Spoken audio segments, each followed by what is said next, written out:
I'm doing a presentation called essentially Building a No-Kill Community to share with all the attendees here what's worked in our movement, what has not worked, and the good news of how communities, even communities that are taking in 15,000, 16,000 animals a year and more, are achieving unprecedented levels of save rates.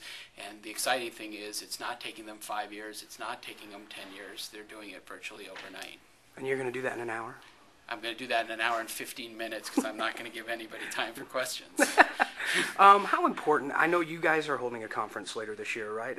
No, it's early next year. It's in May of 2009. Okay. Actually, Best Friends is a sponsor of that conference, and we are going to have people from Best Friends speaking at the conference.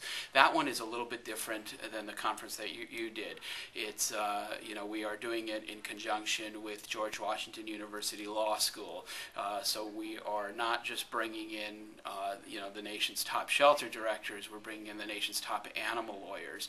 And what we want to do is on the one hand, empower rescuers and people who work in shelters to adopt the most innovative programs in the country that actually save animals. But on the other, we also want to empower them to learn how to use the legal system to save the lives of animals. And that includes everything from learning how to get information that perhaps a regressive shelter in the community won't make public, what laws protect animals, what laws we need to pass in order to protect animals, how to lobby, how to litigate, how to legislate. And for animal lawyers, we really want to create a core group of animal lawyers around the country who are focusing their professional experience and their professional degrees on saving the lives of companion animals. And I guess really what I was getting at there is too that we haven't done this conference for a while after Katrina, and now we're back, and now you've got your conference. I mean, how important are these conferences? I think let's put aside the importance of getting good practical information for saving the lives of animals. I really believe that what people need when they're faced with what they feel is an overwhelming challenge, practical steps so that they can start the work of moving in the right direction. So from that standpoint, hearing what other people are doing, if it's successful, is incredibly important. But there's another element of it, and I think and that's sort of the emotional or psychological element of it.